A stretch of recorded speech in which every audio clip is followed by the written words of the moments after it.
La célébration de l'édition 2025 de la Journée internationale de la femme à la place de fête de Bafoussam.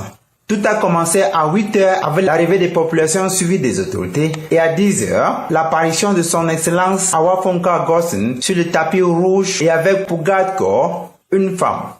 Le décor a été planté par le maire de la ville, Tafam Rocher, qui, dans son propos liminaire, a stipulé que les hommes doivent veiller à protéger les droits de la femme. Président de la cérémonie, le gouverneur de la région de l'Ouest a exhorté les femmes à prendre leur destin en main.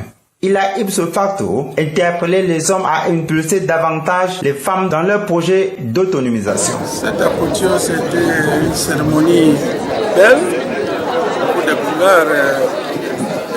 Nous en sortons avec beaucoup de satisfaction.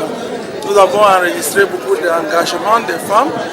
Et de plus en plus, les femmes sont sensibilisées de leurs droits. Elles sont déterminées de prendre leur destin en main.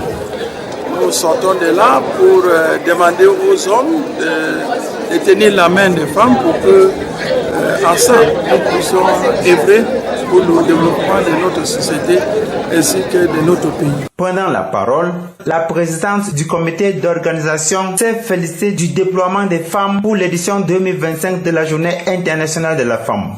Toutefois, elle a rappelé à ses pairs la nécessité d'éviter les abus en ce jour et surtout de ne pas rentrer tard dans leur foyer. Les femmes aussi sont en train de demander qu'on arrête avec cette culture de veuvage. Le 8 mars, ce n'est pas seulement porter l'habit, boire et manger, mais de faire entendre nos voix qui sont aujourd'hui en train de réclamer ou bien de dire aux hommes non à la violence faite aux femmes, non à la discrimination, non à tout ce qui peut nuire à la femme, parce que la femme, c'est la mère de l'humanité, c'est celle qui doit construire le pays et que notre voix soit entendue et notre place considérée en ce qui concerne la prise de décision dans le pays. Du côté du CMA de Djeleng, le médecin-chef a mis les petits plats dans les grands.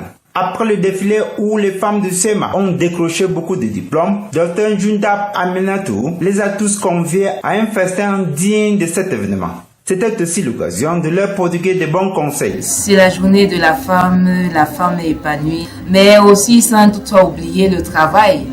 Nous sommes justement les femmes qui œuvrent dans le domaine de la santé.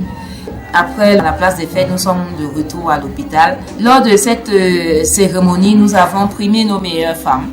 Donc, on en a distingué 3 qui s'étaient démontrées très vaillantes, très déterminées au cours de l'année 2024.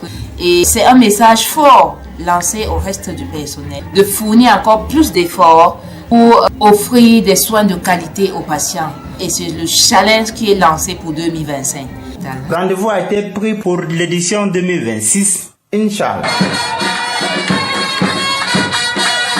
Félicitations aux représentants de l'État d'arrondissement des Terres. Quelques membres du féminisme chez les enfants des 0 à 5 ans. La moustiquaire imprégnée et gratuite chez les femmes enceintes. Non à la stigmatisation chez les personnes stéréotypées.